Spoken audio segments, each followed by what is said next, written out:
திருப்பூர் சிறுபூலுவப்பட்டி பகுதியில் மாநகராட்சி குப்பைகளை கொட்டுவதை கண்டித்து சாலை மறியல் போராட்டம் நடத்திய வடமாநில தொழிலாளர்களை கைது செய்தபோது தள்ளுமுள்ளு ஏற்பட்டது.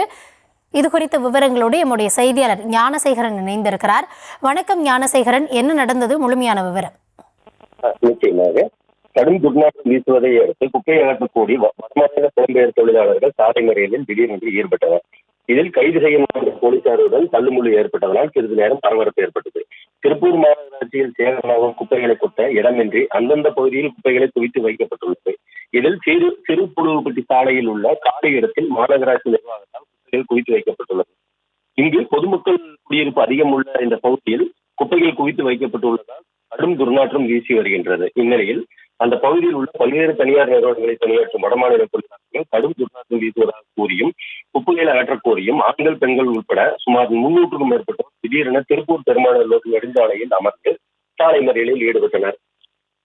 தகவல் அறிந்து விரைந்து வந்த போலீசார் போராட்டக்காரர்களிடம் இதுபோன்ற சாலைகளை மறித்து போராட்டம் செய்ய என்று அறிவுறுத்தலில் ஈடுபட்டனர். இருப்பினும் அவர்களை கேட்க மறுத்து சாலை மறியலை தொடர்ந்துதான் போராட்டத்தில் ஈடுபட்டவர்களை வலுக்கட்டாயமாக கைது செய்ய போலீசார் முயன்றதால் அங்கு வடமாநில போராட்டக்காரர்களுக்கும் போலீசாருக்கும் இடையே தள்ளுமுள்ளு ஏற்பட்டது. திருப்பூர் மாநகராட்சி நிர்வாகம் தினந்தோறும் சேகரிக்கும் குப்பைகளை கொட்ட வழியின்றி திருப்பூர் மாவட்டத்தின் சுற்றுவட்டார பகுதியில் உள்ள கிராம பகுதிகளில் குப்பைகளை கொட்ட முயற்சித்து செல்லும் இடங்களில் அப்பகுதியில் உள்ள பொதுமக்கள் கடும் எதிர்ப்பு தெரிவித்து பல்வேறு கட்ட போராட்டங்கள் நடத்தி வருகிறது என்பது குறிப்பிடத்தக்கது. இந்நிலையில் தற்போது வடமாநில தொழிலாளர்களும் மாநகராட்சி சேகரித்து வைத்திருக்கும் குப்பை அகற்றக் கோரி கடும் எதிர்ப்பு தெரிவித்து சாலை மறியலில் ஈடுபட்டு போலீசார் கைது செய்ய முயற்சி செய்து தள்ளுமுள்ளு ஏற்பட்டு அப்பகுதியில் பெரும் பரபரப்பை ஏற்படுத்தியுள்ளது. விவரங்களுக்கு நன்றி ஞானசேகரன்.